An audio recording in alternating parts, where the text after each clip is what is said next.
Hello guys! I'm back again! Hello, hello, hello! So guys, natay tsaa dire, green tea. Ganina na kung kahunahon na ba, unsay lami i-partner ani. Ay nakahunahon ako green tea na lang. Kay ano, makatabang sa akong kuan batian. So mga silingan, naana puta no, magtabi-tabi na puta. Aga kong sobra dai ni nga macarons. Ayan, tunga pay nakaon. So atong tiwason kay sayang ang pud no. Ug ato lang ilabay ni madaot ra ba din ilabay sayang pud. So kung nakauna ako karon nga nangatulog man akong anak ti mukaon na pud ko while samtang nagtabi-tabi. Oh, di ba? Paminaw lang mo di ha din magpaibog ra pud ko sa akong pagkaon. Ganahan kay ko magtabi nga nagkaon. Ambot ngano ka ha. Kuan bitaw ka nang napalit na ko ni siya di ayang macarons sa airport sa Manila. Airport gihapon na napalit mga ubay-ubay gid akong napalit sa airport di ay no. Kay bugat-bugat man ang bag, ang hand carry na mo bitaw nga tote bag, medyo bugat na siya pagbalik sa Ireland. Nakapalit ko og ubay-ubay siya di ay. Kani macarons medyo bugat ni siya dayon. Medyo kahit siya butang ako sa ref. Dayon, kuan. Ay, buto ko. Nakapalit ko og kuan Goldilocks gapon nga pulveron. Gishare po na ako dito sa isuon ni Amar sa maestra ni Liam. Kasi Liam siguro pangutana ang sa daw presents lagi daw ihatag niya siyang maestra. Dayon, si Charon, kani, ano pa ba? Halimot ko. Hindi ubay-ubay ko.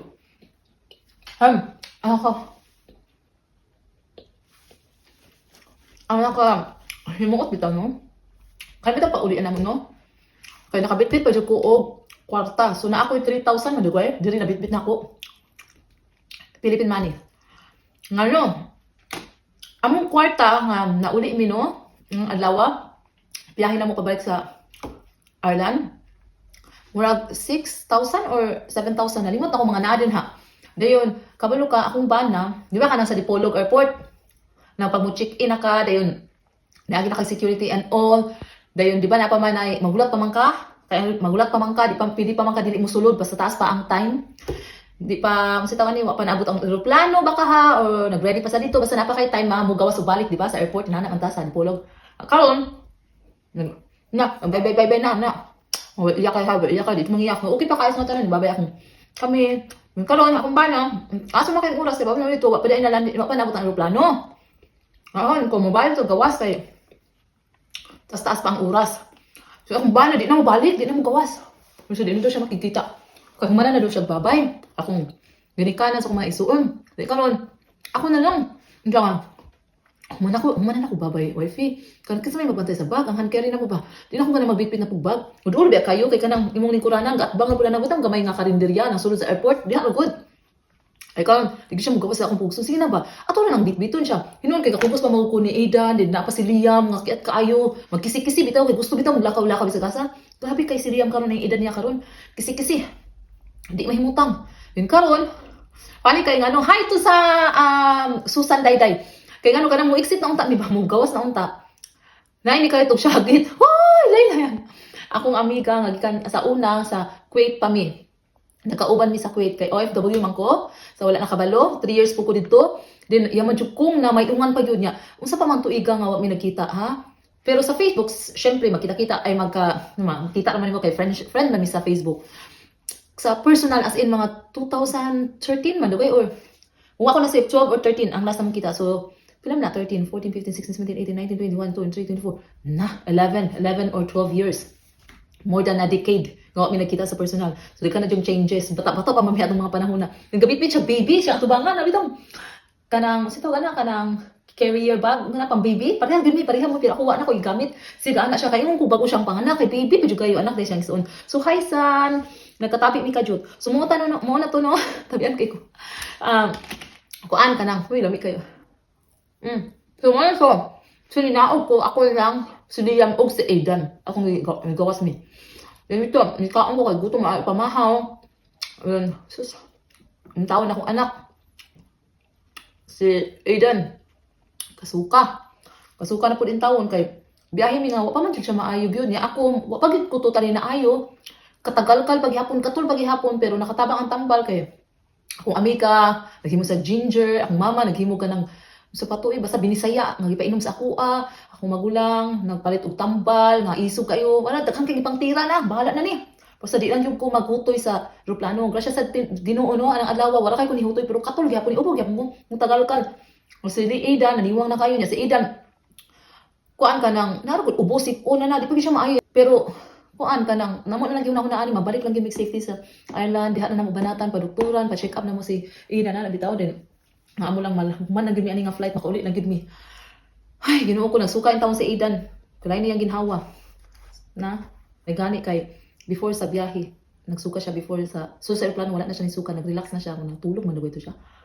Mo babay-babay na.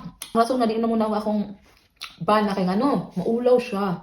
Ngano, wala may kwarta, ikahatag.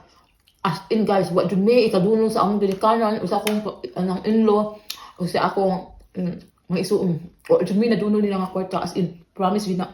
Nya, ang gusto sa akong bana, muhatag siya, bisa tag 1,000 na lang, pang red horse daw, lang chain, o necklace, bana sa akong isuon. Doon ni mama na, wala jud din. Karon no kanang bitong pagbabay namo no. Nitakilid akong bana no. Wifi. Iya bitong gibunot ang 2,000. Then kanang bitong duha-duhaan gid bitaw siya. Unsa ka nino? Ihatag na ko ni wala tay laing cash then. Kuan na syempre pagod sa Manila mukaon pa mig paniud to, panihapon. Then ingon siya nga unsa ka wifi wala ta kabalo nung unsay dagan daw dito sa airport nya wa tay cash wa gitay kwarta bitaw. Unsa man nato ana siya kulo kinu unsa ka nato no. Then simba ko rapod karon wa ko kabalo nga na ako bayan mo nang naami 7,000 kay ngano ga-expect ko nga magbayad ko mga 4,000 almost 4,000 or 4,000 plus dito sa airport sa immigration kay last man ko na akong larga agatong 2019 pagbalik na ako sa Ireland nakabayad jud ko pero sa Cebu to 4,000 kung di ko masayop almost 4,000 or 4,000 plus kung ako nasayop ha kasi ako na hinumduman muna so nakay hala na gid ako yung barya na niya ni amo mag-search sa website ni ingon nga wala daw kuan mo lang ako nga uli ay nga naminyo ano bitaw ang tagal dito ang bana kuan ko nang exempt so wala dili ka pa baryon na so pero nanigurado gapon mi basin dai wa ta kabalo no nya wa gitay kwarta ni among card dili mo basa dili magamit so sa ana siya 2,000 no ayo jud ang gibalik na lang siya mo toy rason nga naulaw kay siya di na siya munaog ubalik og makig storya pa kang ano mo to yung kuan na ulawan gawa daw siya ikadunol niya akong bana kay di siya dalo isila kay siya bitaw dating may nana mo to ako na nin balik din explain na lang ko lang mama nga ang rason nga nung wa na siya ninaog kay kato niingon man siya na ko wifi mo jud wala ka nalain wala daw kuno nalain silang mama akong mga isuon nga wala daw siya ninaog bitaw balik para kig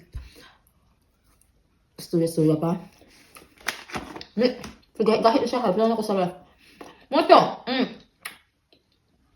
kung wala ay kasabot sila kasi sa mama jud kasi sila may nakabalo sa sitwasyon. Ano lagi ko nga. Ano? Sorry jud kay sabto na lang ninyo sila wala sa problema. Ba man sa jud hitabo sa sitwasyon sila akong amiga. Kita jud nila bitaw. Siguro sa mga vlog mga akong ipa-upload syempre mga happy katawa-katawa rin akong i-upload kasi syempre mura may na vlog, mura pa na video. Yung itong mga taguol, background, stress, nanawa man to na mo gi-appeal. May CCTV na-capture ato. Pero, syempre sa akong mga vlog, happy, may naanak. Kung makaingon mo nga, oy, okay naman nilang pag-uli pero behind all those happiness, katawa-katawa, bitaw laag, sa akong pamilya, ragil halos tanan po, kapoy, din stress, di dyan lalim. Ay, di gid lalim na nabitaw, bata, kuyog nga. Grabe kakiat si Liam, di mahimutang, daagan dito, plus si Aidan, kay kung makita niya bitaw siyang isuon yang awaton so di na siya pwede gusto nga magstay bitaw siya sa buggy kanang stroller gusto po siya magkisik-kisik muna o mukha mang ana ay Ginoo ko din mag-iniyak kay kapit kay si bit kapit mo sakay motor cab pak close pak ana maluoy ko sa isang bana siya na lang yun close gamay ra hunungan muna og na pud pak abri sa stroller sus butang si Aidan sakay na pud close na pud butang tungtong sa taas sa kuan sa motor cab ay Ginoo pagkagabi murag nang kapoy kay murag ni kabuda-budahin na di mi pwede magsayo hotel sige ra mi gagawas na stay ra mi kay atong Baguio og na kuan hilantan ko bisag si gadaot na ko mga anak kay dili sayangan mi sa adlaw bitaw og magstay ra mi sa hotel nya kung bana di gyud ganahan magstay sa hotel kay unsa daw gibakasyon na mo og nara mi sa hotel bisag si Liam galain nagsuka pa na galay na ginhawa pit-pit ra gyapon mo si Liam galaag ra gyapon ato mi sa balay mo exit gihapon mi mga umi sa gawas makikita sa akong pamilya nana agwanta jud di lalim ay. Karon. Kabalo namin next time naghaton.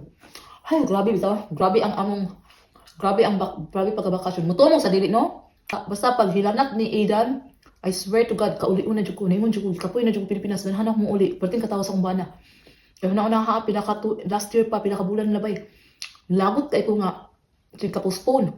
Grabe si Juk, kapostpone among biyahe last summer pa, postpone, sing kapostpone man, lagot jud kay ko sa tanan. Kaya human man po na mo ang kuan gyud kanang vaccine ni Aidan para safe ra gyud ba ulan tawa wala damhan nagasakit ang anak. Pero at least wala nagrabihan. Praise the Lord jud kayo. Hay nako.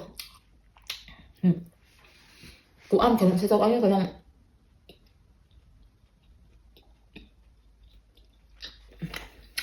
limot ko sa akong storya.